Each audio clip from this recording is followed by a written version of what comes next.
Welcome to Enlightenment of Change on webtalkradio.net. I'm your host, Connie Whitman.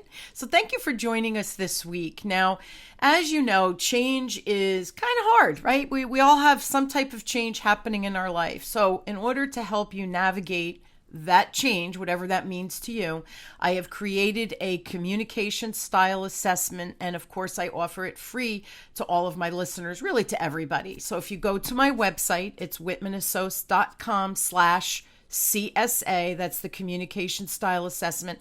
Take it. You get a little report that tells you your superpowers, right? Your communication superpowers. It also gives you a report of your lowest style type, which is really a blind spot. And my job, I believe, on this road to change is to help you identify those blind spots so that you can navigate change just with a little bit more ease. And we can all use a little bit more ease in our life, especially lately. So please go to whitmanassociates.com/CSA, free resource for you. And I really do hope that you take advantage of that.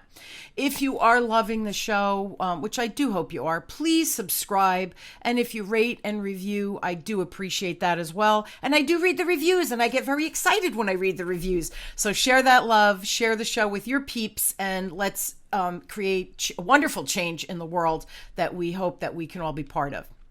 I want to start, as usual, with my motivational quote, which is by Andrew Bernstein. And Andrew says, "Remember that stress doesn't come from what's going on in your life. It comes from your thoughts about what's going on in your life." So thoughts become our reality. Remember that. Now, how would you like to reduce daily stress and worry and find more hope, success, and maybe some presence? Today, my guest, she's amazing, Allison Carmen, my new friend on the East Coast, and I were going to discuss how, by embracing the mindset of maybe, and we're going to talk about a bunch of things, but that's one of them, hope, less stress, and success are all possible. So are you ready to open your minds and hear hopefully some new ideas, tips, and strategies that you may change your life as soon as today? Now, Allison is a business consultant, a business and life coach, and the author of her new book coming out in July of 2021, A Year Without a Man, a 12-point guide to inspire and empower women. This self-help book focuses on how people can reduce their daily stress and worry and find more hope, success, and presence by embracing the mindset of maybe. That is the first chapter in this book. Currently, Allison serves as a part-time CFO of the Motherhood Center in New York City, a multi-million-dollar revenue all-women company providing care to women who are suffering with postpartum depression. Allison has a BA in accounting, a JD in law, and a master's of law in taxation. She's freaking brilliant. Allison is also a certified health coach, a life and business coach, consultant, as well as a Reiki master and energy healer. My kind of dame here. Allison also has a podcast, 10 Minutes to Less Suffering. So please help me welcome my amazing new friend, Allison, to the show. Thank you so much for being on, Allison. Oh, Connie, thank you so much for having me. I'm really thrilled to be here and so thrilled to meet you. You're my kind of gal too. Yes. So. And it was funny as I was writing the intro and you put the bio in, sometimes I'm able to, shrink the bio down, but I was like, no, people need to know how brilliant she is. She has all these wonderful degrees. She gives back, right? Being a part-time CFO to women in need, it just doesn't get any better than this. And then with the Reiki master at the end, I'm like, yeah, man, we're business, but we're like, woohoo on the other side. So I couldn't eliminate anything. So thank you so much for indulging me in reading your full bio. Yeah.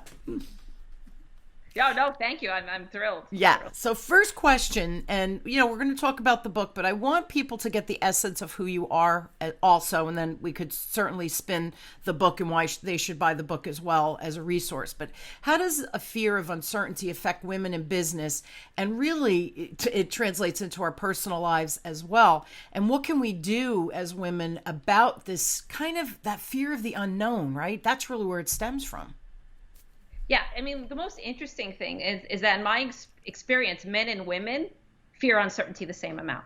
Like I don't go into a business situation and see it's predominantly, one gender over the other. But what's interesting about it is because the path for women is not as certain, because the opportunities for women are not the same, because we don't get paid the same. We don't have, there are less women CEOs. It's hard to get equity for women when they're raising money. It's been such a hard road for women in so many ways that when we fear uncertainty, it affects us more.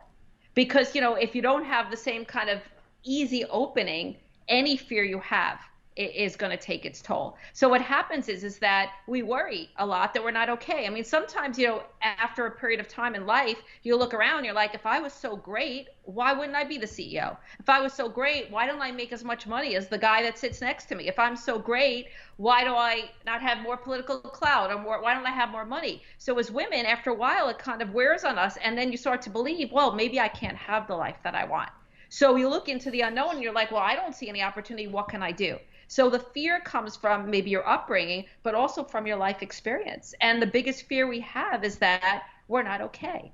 And the biggest fear we have is we can't have the life that we want. So this big fear of uncertainty stops many of us, especially women, from starting our own businesses, from doing things differently, from being in different types of relationships, from breaking out of the mold, right? The patriarchal mold that was created. Absolutely. So when we can master this relationship, because what we don't realize is that the unknown is where all the goodies are. If you want your life to change, it has to happen in the unknown. So for every woman, uncertainty is really your best friend, but you got to get there. And for me, I was addicted to certainty more than anybody. I wrote this huge story in my life. I was going to become this lawyer. I was going to marry this great guy. The blues were going to come down, and my life was going to be great. But uncertainty followed me everywhere, and I couldn't handle it. And the first day I became a lawyer, I went to the job. I married the guy who ended up leaving me, which is in the book that I wrote. But I remember my office mate came in and said, Allison, did you hear they're going to fire half the first years? And I was a first year. And I remember that moment. I realized there's no certainty for me. There's no certainty for anyone. And I got sick and I didn't feel well. And then finally one day, at like a breaking point, I heard this beautiful story about a farmer. And he had a horse, and his horse ran away. And his neighbor came by and said, you have the worst luck. And the farmer said, maybe. But the next day, the horse came back with 5 mares. And the neighbor came by to the farmer and said, you have the best luck. And the farmer said, maybe. But the next day, the farmer's son is on the horse. He falls off and breaks his leg. And the neighbor comes by and says to the farmer, you have the worst luck. And the farmer says, maybe. But the next day, the army comes to take his son to war, but they can't take him because his leg is broken. And the neighbor comes by to the farmer and says, you have the best luck. And the farmer says, maybe. And in the Taoist tradition, this means things are neither good or bad. It just is. But for me, I actually felt a pop in my chest, because my whole life, if I didn't know I was doomed, if I didn't know it couldn't happen, if I didn't know things were going to be bad. And now I'm looking and I'm like, well, life has maybe. Maybe I'm still okay. Maybe just because no women have ever done this before, maybe I could still do it. Maybe I can earn as much. Maybe I can raise equity. And all of a sudden, this idea of maybe really took hold. And it actually changed my life. It's this little word, but it takes you from this place where you are so sure, based on the past, I'm telling you, I know it can't work out. Or based on anything, it unhooks you from that feeling that nothing can be different, and reminds you that, well, maybe it can be. And there you are, boom, you are in the land of faith. Maybe it's a cognitive faith, and you are open, and you are willing, and you are ready. And when women can embrace this idea, in any way you can handle your life, your relationship with uncertainty will change your life. You will be more successful in this world. But first of all, I love that story about the farmer, and I love the maybe, because the reality is the magic happens in the maybe. Is that possible? Maybe. And then you think, let me give it a shot, versus it's not possible. So we start to believe our own rhetoric. We start to believe what other people tell us. You could never, ever do that. And you think, I could never do that, right? We believe. Well, it's just like, don't they say that with athletes, like the Olympians, when they break through the different records, right? And they say, no one could do a high jump higher than whatever.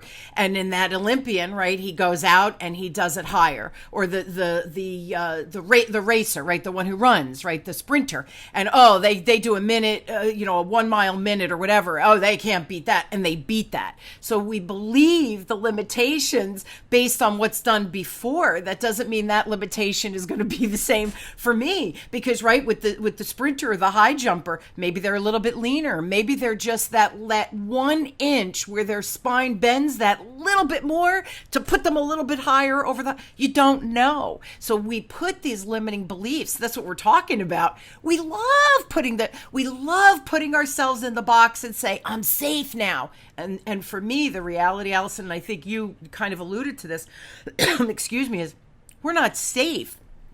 That's the most dangerous place to be, of putting yourself in the box, because we'll never live up to our full joy. We'll never live up to whatever we're supposed to be doing, right? Absolutely. We could choose certainty, or we could choose our best life. And the certainty game is an illusion anyhow. And for women especially, this is the key. This is the key. If we are willing to be not know, if we're willing to do things differently, if we're willing to leave companies and start our own businesses, or have a side business when we're home raising our kids, if we're able to shift that relationship with uncertainty at this point, especially in the United States, I think a huge change could happen. And again, like, I understand why a lot of women feel like they can't do it. But again, that's based on the past. It's based on something that's been sold to us.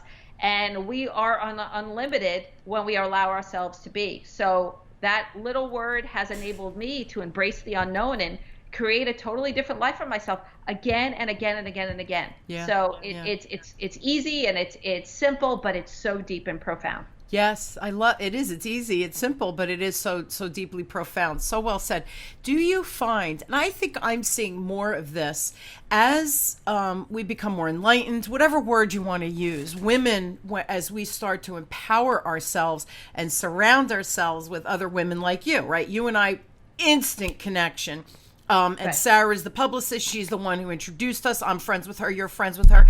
Bam, magic, right? All of a sudden. So when we put people like each other in the orbit, we start believing more is possible, because you believe it. I believe it. Like, yeah, hell yeah, man. Let's go do that. Yeah. Let's not, why should I be held back? So I think that, now again, is that what I'm attracting? Or are you seeing women overall feel more empowered as these types of books that you've written, and as we become more empowered beings? Are you seeing a shift or not? Maybe I'm wrong. Well, I think there are two things that are happening. One is, I think that in our society, we're told we're equal. But equal is not equity, right? Equal is not, just because the law says you're equal doesn't mean you're not sitting at a company in a big, large boardroom and all the men aren't rolling their eyes at you. Do you know what I'm saying? So absolutely. I think that there has to be an awareness that as women that we have, like, what we do is we feel uncomfortable in the world, and instead of saying, hey, listen, the structure in the world is messed up, what we do is we take it upon ourselves. There's something wrong with me. Yes. There's something, if I was whole, if I was great, if I was wonderful, I would be more successful in the world. So I do think that women have to create this awareness that a lot of time that the world doesn't really welcome our power. Like, we're more powerful than we ever were. Like you're saying, like, for me to meet you and for you to be in New Jersey and you be doing all these wonderful things, it's so empowering for me. So yeah, there are, and like the Motherhood Center, it's an all women run company that saves women's lives every day. Does that make me feel great? Yes. But if I'm not aware of the fact that the outside world is sending me messages about who I am, what I am, what I should say, if I'm not aware of that, I'm going to feel bad about myself. Yes. So I think it's inspiring to see other women achieve, but we also have to work on this inner landscape that we have, because since we're all little, we've been sold a lot of things that aren't true. And then we see a lot of results that might not be fair or equal. And now we have this opportunity that if we could become whole within and relate to ourselves better, we're going to relate to the world better. So yes, it's so inspiring to see people achieve, but we need to see what's happening in the world, make ourselves whole, relate to ourselves better, and then go out there and relate to the world differently. I think this is an amazing time for women. It is so ripe.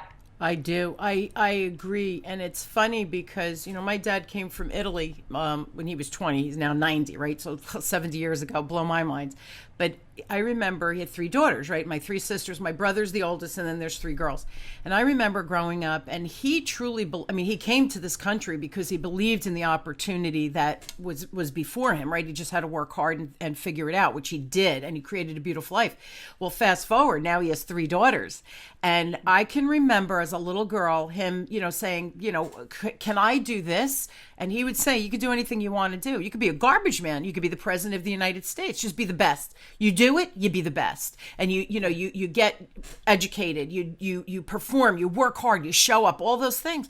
So fast forward, I didn't realize that I was a woman. Now let me make you laugh, right? So my first job out of college, I worked for a credit company, and I was really good in sales. I was really good at dealing with the dealerships, the car dealerships.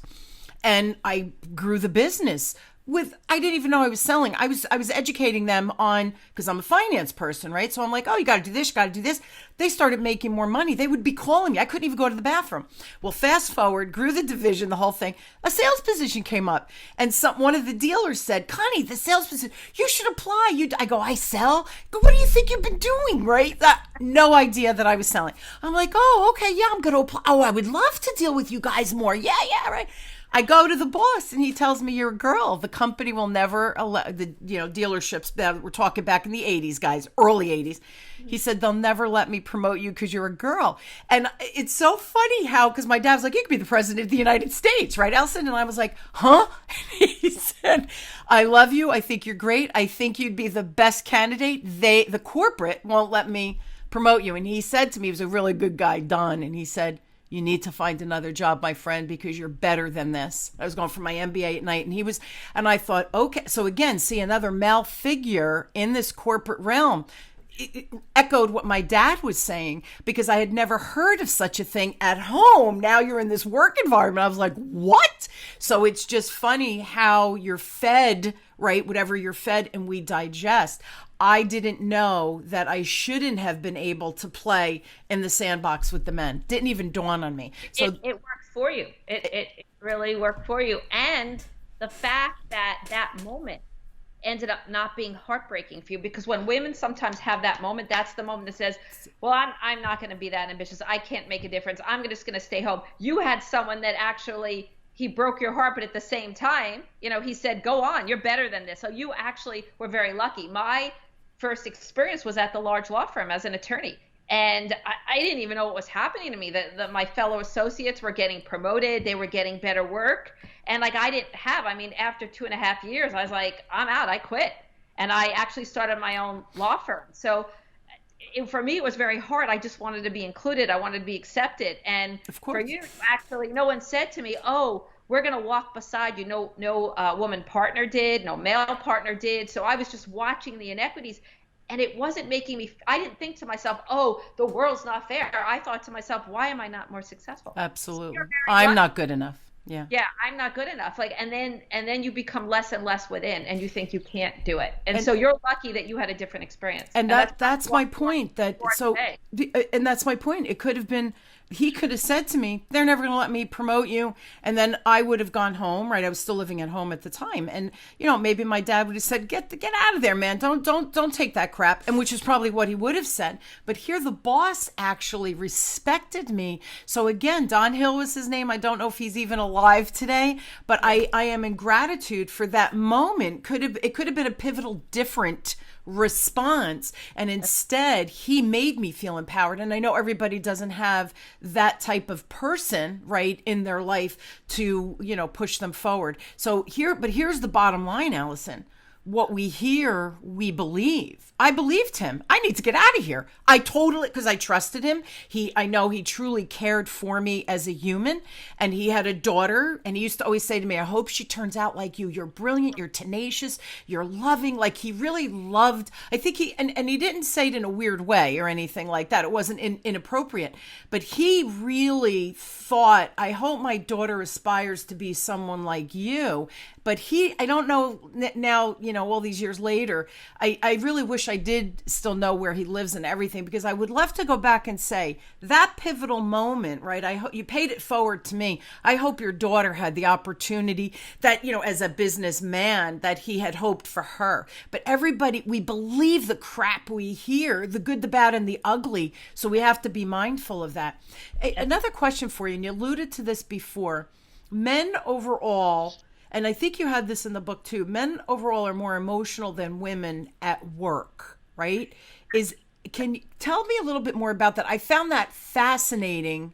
I just found that whole thing fascinating. So talk to us about that, because I do have men that listen to the show, and they are emotional beings as well. So let's kind of put that in perspective.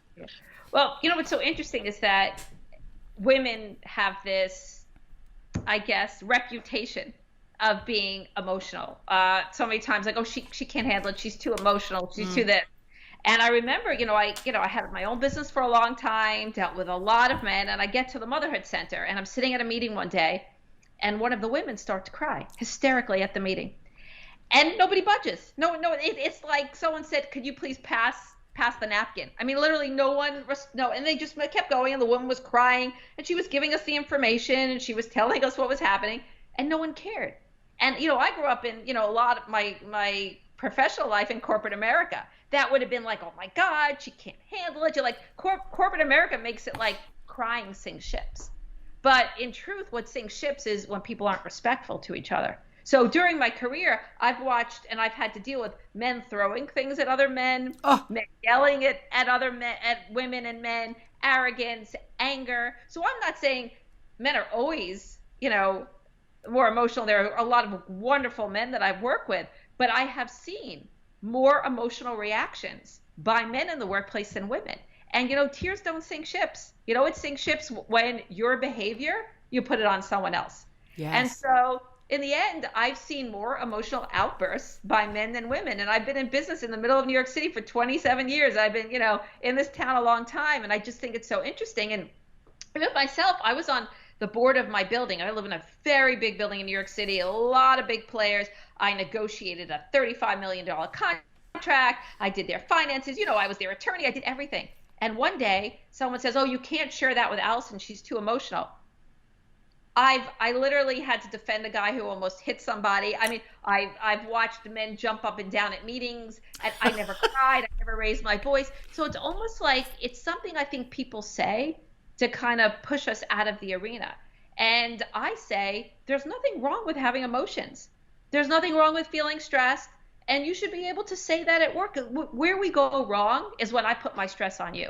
Yes. Where we go wrong is when I put my anger on you. So I think that women get a bad rap. I think that they're fine. They're fine at work, and we should be able to be who we are. And that's what happens when we're so judged. We end up going to work and we become someone else. And the minute you're someone else, the minute you have to act cold, the minute you have to act like a robot, you will not be your most creative self.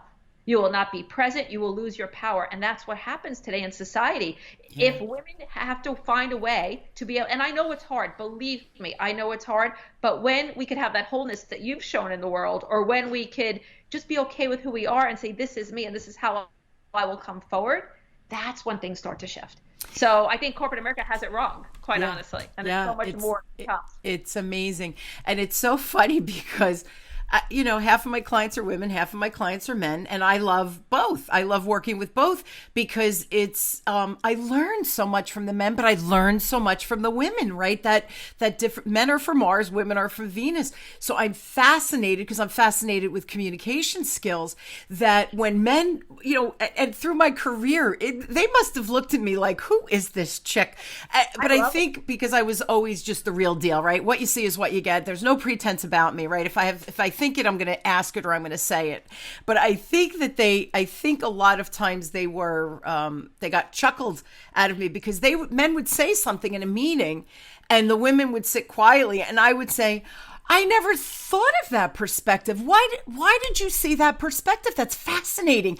And they would giggle. And sometimes it was because they were coming from a male perspective, and I'm a female. I can't see their perspective. Not good or bad, right or wrong. It is, right? So Right. I think that because I was verbal and I would ask those questions, that they respected me, because it was never, you're wrong, because I didn't see it that way. I came from a place of curiosity. So I'd be like, wait a minute. I never even thought of that. That's brilliant. Why did you, like, where did that come from? And then they would giggle and they'd say, well, blah, blah, blah. And I go, oh, I never had that experience. Or, oh, that makes sense. Yeah, you're a guy. I'm a girl. Yeah, okay, that makes sense. So I think because there was never a pretense about me, or I didn't shy away, but came from this place of curiosity, I think it demanded respect without me. And I think, Allison, here's the other funny thing. I didn't know what I was doing. It was just how I'm wired. So it's very fascinating to me. When we talk about these things, like your situation, how unconscionable the way you were treated. But here's the other thing. You wouldn't be who you are today. You wouldn't be doing what you'd be doing. You wouldn't be writing the books that you're doing. You wouldn't have been the inspiration for people to move their needle and change and whatever it is, if you hadn't gone through all that. So are there accidents, right? That's... Yeah, absolutely. Well, honestly, the reason why I wrote the book, quite honestly, is that I was really not even thinking about men and women. I was just thinking about uncertainty. I was just thinking about human suffering. Yes. And on 30th, 2018, my husband, we were married 27 years, he comes home and says, I'm leaving you. I want to have sex with other women. And if someone would have said that to me, you would have had to tell me the sun wasn't going to rise in the morning. That's how crazy that was for me. And within a 2-week period, my husband told me he was leaving me. My biggest male client that I had for 25 years terminated our business relationship. Holy smokes. And the Motherhood Center, I'm not kidding, within a 2-week period, invited me to come in to be their part-time CFO of an all-women company. I moved off a male board. I moved on a female board. I literally, within a 2-week period, had no more men in my life. So to me, that's where the awakening came from. Before he left me, I thought I was an empowered woman, but honestly, I was compromising. I was hiding. I was a smart woman saying, how can I be successful in the world in front of me? Where do I have to bend? What do I have to do? I really wasn't my fully empowered self because I wasn't truly me. I was just saying, how can I get along here and make it work? And when all the men were gone, for me, it allowed me to see me. It allowed me to see the places I hid, how uncertainty frightened me, acceptance. It allowed me to see those moments where I don't speak the truth, when I shy away, when I want to please you, when I want you to like me. And it was just such an awakening that it allowed me to go back into my business experience for 27 years and really look at the places where the cracks are. And that's what the book, A Year Without Men, is about. It's about this journey that I hope women will take with me, not about getting rid of men. It's not an anti-male book. It's literally, here we are and look how we feel about ourselves. And it really gives exercises and tells stories. And it really, I think, tells the story for women about how we could relate to ourselves the way you relate to yourself. Like, how can we look at ourselves and transcend all these things we were told and come out into the world fully whole? And that's what the year did for me. It was painful. It was awful. Sure. But it was also enlightening to say, okay, this is where I hid. This is where I compromised. This is where the fear of the unknown got me. And I'm in a much better place in my life. I would have never chose the experience, but my hope writing the book was, hey, it's okay. You're okay. And there's a world out there maybe that didn't treat you perfectly, but if you start treating yourself better, you have a really great opportunity to go out, do it again, start your own business, be successful, find a relationship, and do whatever you want to do. And I think it's so incredible that my first interview for the book is with you, somebody who has stayed empowered, and look what you've done. So you didn't buy the story. With that said, probably at times, but my husband laughs because I remember, till I opened my own business. I've been in business 20 years, but prior to that, it was every 4 years I'd be like, I'm done, on to the next thing, because something happened, I was held back, whatever it was. And like growing up in Jersey and growing up in the financial industry, getting my licenses, security licenses and all that, you were playing with men. I remember my first job selling insurance. It was 43 men and me. And they literally would say to me, hi, little lady. I'd be like, and I would just go, howdy. And I'd walk by and under my breath, I'd be like, idiot, because I couldn't, I thought to myself, they're just stupid men, right? And the funniest thing though is they all ended up loving me. And when they saw me being successful, they were coming to me, what are you doing? Because after like 3 years, I didn't have to make cold calls anymore. And they'd be like, and they'd all be at night making these cold calls, hiring people to make cold calls. And they'd be like, what are you doing? I'm like, I don't know. And they'd say, well, tell me what you do. And I go, well, when I meet people, like I help them with their budgets. So I don't ask for the business because I know I have to earn the respect. And then eventually I earn the business because I did the right thing for the client. And they'll send me 10 referrals. They'd be like, what? And I'm like, well, I don't know what you're doing, but isn't that, like, to me, isn't that the right way to do it? To be in integrity and help people? I have all this education. I'm teaching people. Sales for me, and this is why I think I giggle so much about this, is sales for me, Allison, it was about teaching people what they didn't know about money, in that case about money, so they can make an informed decision. And then when I would sell the insurance or do the investments, they knew what they were buying always. My policies never lapsed, like the life policies, because I made sure they had the money to pay for it in the budget. And then they turn around and send me 10 referrals because they were like, oh my God, you got to meet Connie.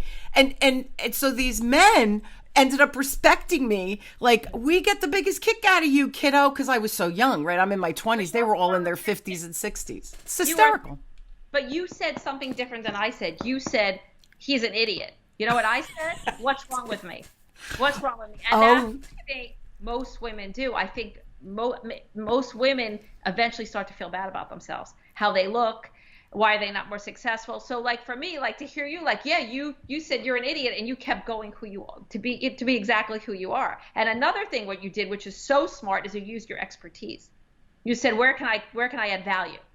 And that's a really important thing too. It's that women use that as well, because we can't just walk in the room like the guy sometimes, because they have, more power in the room. Often, I hate to say it, but it's just a reality of the patriarchal society we live in. But for you not to buy into it, and then for you to use your expertise, is two of the ways that women have been very successful. If you look at the successful women, it's the one who didn't believe what the outside world was telling them and used value-added play to become successful.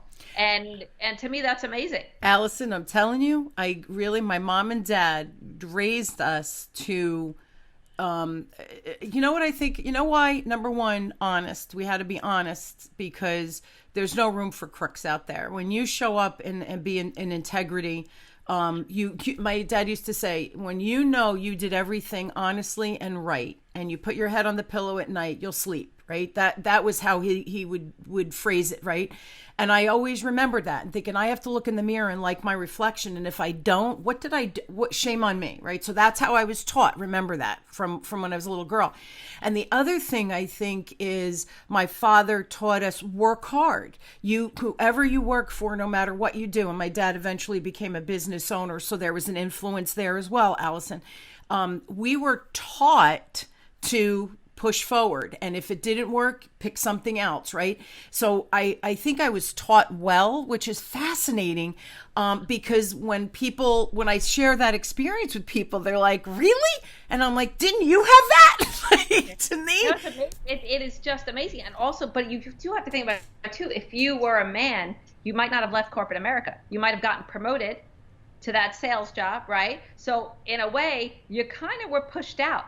And right? And because of who you are, you transcend it. And I actually think women today, one of the ways that we will shift what's going on economically and politically is by starting our own businesses, by saying, the system's not going to work. So the system kicked you out. You just loved yourself enough to say, I don't really give a crap. I'm going to do something else. Like, so that's, it's funny, your experience. So you did have a similar experience to many women. It's just internally, you were empowered and you held it. And that's the argument in the book. Like, now relate to ourselves differently and let's go out and now there's more opportunity than there probably was 20, 30 years ago for women. It's an open field. If we can be whole and love ourselves and find our, deal with uncertainty and deal with our emotions and deal with acceptance, women could take, it's not take over, because no one needs to take over, but to kind of partner with in the economy and partner in politics and partner in our own lives and do what we need to do to be just as successful as anybody else. That's this moment. Yeah, I love it. I think empowerment is important, but I believe in empowerment for men too, right? So, like my husband is a much more shyer person than I am, right? I'm much more outgoing. And like sometimes I'm like, well, why didn't you say that? And he'd be like, oh, like it didn't matter. And I'd be like, oh, but it did. That was a good perspective. Like, why did you hold back? So I approach, I think, life from this curiosity of why did you say that? Why'd you think that? I am the why girl, right? And he is more, let's sit back and observe, which let me just share one more thing. I think that's important too, because I can easily be out of balance, Allison, because I go at the, the speed of sound, and I love work because I love what I do and I'm good at it, right? So I could totally go down the rabbit hole of work and never have a personal life. So I feel I married the right man because he tempers me. He pulls me out of the hole, right? He tells me, shut down. We're going to put a movie on. You've been working too much. Like, what are you, crazy?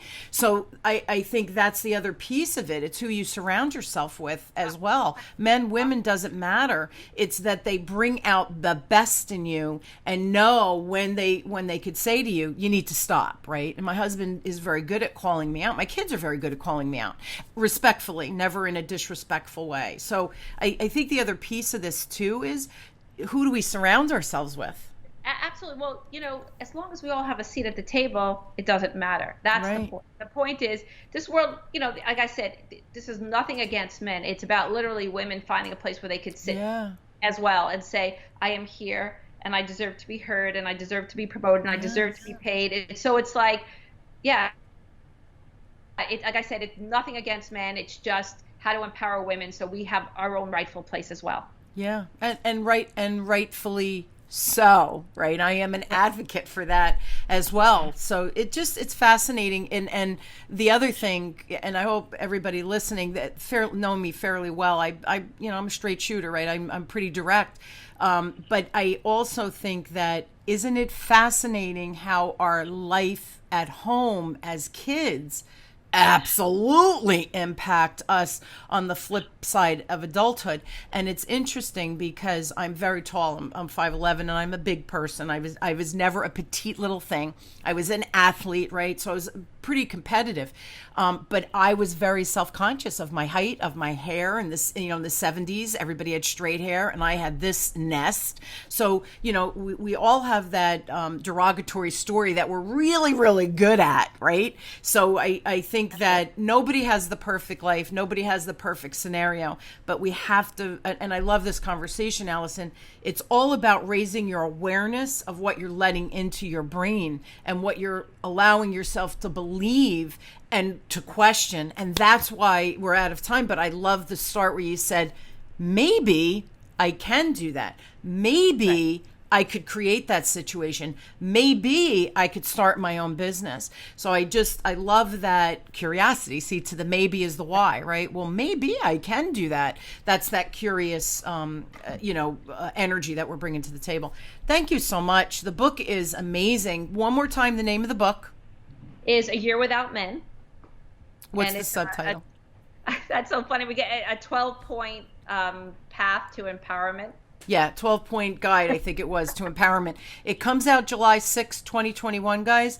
But there are pre-sales for anyone listening to the show prior to that. And obviously after that, if you're intrigued by Allison, which I hope you are, buy the book. I just feel like we all deserve to have a life that is worth living, number one, but that we should all have joy, peace, ease, surrender to the universe, whatever you want to call it. But I do believe that we all should show up and be your best self, whatever that means to you. And I do hope that Allison and our conversation, again, approach life with curiosity. What can you implement, or maybe not even implement, but stop, pause, and think about? What are you putting in your brain? What are the beliefs that you have? How can you maybe read the book and make those pivots and shifts in your life? go to Allison's website. It's AllisonCarmen.com. If you have a question specifically for Allison, please go to her email. It's Allison@AllisonCarmen.com. And Allison is 2 L's, Allison. And Allison Carmen, Carmen is CARMEN.com. Please check her out. Again, if you have any questions for me, go to my website, whitmanassociates.com. The CSA is there. All of my other free stuff is there. My book, masterclasses, everything is on my website. Check me out. Come and play. I like to play big and I like to have fun. Allison, you are a delight. I think that we might have to do another show. So, not putting you on the spot. You could think about it, certainly. But thank you for your energy. Thank you for your insight. Thank you for sharing your story, being vulnerable. That's another thing. I think that we're afraid to be vulnerable. And I think when we're vulnerable, it allows people to show up more authentically and say, oh, I would never have said that. I could say that now, right? Absolutely. I could say that and I could do it. I could be out in the world. You could be in a relationship and be totally independent within yourself, and I just think that the more we're aware of, like you said, aware of what's going on around us, and the more we realize what we allow in, and the more we nurture ourselves and deal with our relationship with uncertainty and our emotions and acceptance and our reactions, we will go out into the world fully empowered. And when we're fully empowered, we're more successful, we're more creative, and we live with greater ease and greater peace. So, there are so many ways in the world to be okay. And I just hope this book helps women move forward in a better way. And for us to serve bigger and better too, because I feel like when we hide ourselves, Allison, we're not living and sharing and creating and helping those that we should be helping on a bigger level that maybe can't help themselves, like what you're doing with the postpartum, and they can't help that, right? Depression, people can't help that. Alcoholism, all of these addictions, we can't always help. So if we have a resource or a source to help, why aren't we doing that? And that's where I get angry when people don't, not angry, but I think you have this genius or this brilliance or this whatever ability. How do you not share that with people who are less fortunate than you, right? And that's showing up bigger. So yeah, buy the book, everybody. A Year Without Men. I wish you so much luck with it. I love the topic. I love the name of the book because I love my men. I have 2 boys, but I just love the empowerment that you're bringing to the table. So thank you for that. Oh, thank you so much for having me. It was a real pleasure meeting you today. Back at you. So much fun. And you guys, I hope you will join me weekly as we question, build, and discover.